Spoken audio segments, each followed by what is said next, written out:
ကောင်းကင်ယံကနေတိမ်တွေကိုထိုးဖောက်ပြီးကဘာမြေစီကိုတချိန်ထိုးခုန်ချလာတဲ့အင်ဂျယ်ရေတကွန်အင်ဂျယ်ဖော့စ်ဒီနေ့မှာတော့တဘာဝရဲ့အကြီးမားဆုံးသောလှုပ်ဝက်ချက်တစ်ခုစီကိုအတူတူသွားကြည့်ကြရအောင်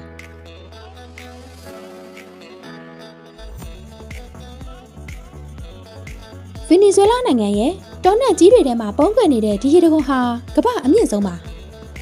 သူ့ရဲ့အမြင့်က989မီတာ3212ပေရှိပါတယ်ဘလောက်တောင်မြင်တယ်လဲဆိုရင်ရေတွေကမြေကြီးကိုမထိတွေ့ခင်ပါတယ်လေထဲမှာတဲ့မြူကိုးတွေလိုလွင့်ပြန့်ပြောက်ွယ်သွားတတ်ကြတယ်တချို့အချိန်တွေမှာဆိုရင်တိမ်တွေကရေတကွန်ကိုဖုံးကွယ်ထားတတ်လို့သူ့ကိုကောင်းကင်ဘုံကရေတကွန်လို့တောင်တင်စားကြပါတယ်ဒါပေမဲ့ဒီရေတကွန်ကိုရောက်ဖို့ကလွယ်တော့မလွယ်ပါဘူးလမ်းမဆက်သွယ်ရေးခက်ခဲတဲ့တောနက်ပိုင်းမှာတရှိတာမို့တွားရတာစွန့်စားကန်တစ်ခုလိုပါပဲလေရင်နဲ့ဖြစ်ဖြစ်မြစ်ကြောင်အတိုင်းလှင်းနဲ့ဖြစ်ဖြစ်ခရီးရှည်တွားရပြီးမှသာဒီခန်းနာတဲ့မြင်ကွင်းကိုမျက်ဝါးထင်ထင်မြင်တွေ့နိုင်မှာပါဒါပေမဲ့တစ်ခါလောက်ရောက်သွားတဲ့သူတိုင်းကတော့ဒီမြင်ကွင်းကိုဘယ်တော့မှမမေ့နိုင်ဘူးလို့ဆိုကြပါတယ်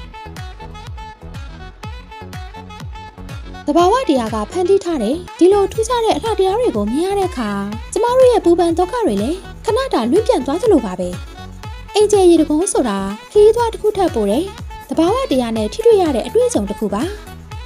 ဒီလိုခန်းနာတဲ့နေရာမျိုးကိုသက်မှတစ်ခါလောက်တော့ကိုယ်တိုင်သွားရောက်ကြည့်ရှုခြင်းနဲ့မဟုတ်လား။သင်ရဲ့ခရီးသွားစရင်းထဲမှာရောဒီနေရာပါဝင်နေပြီလား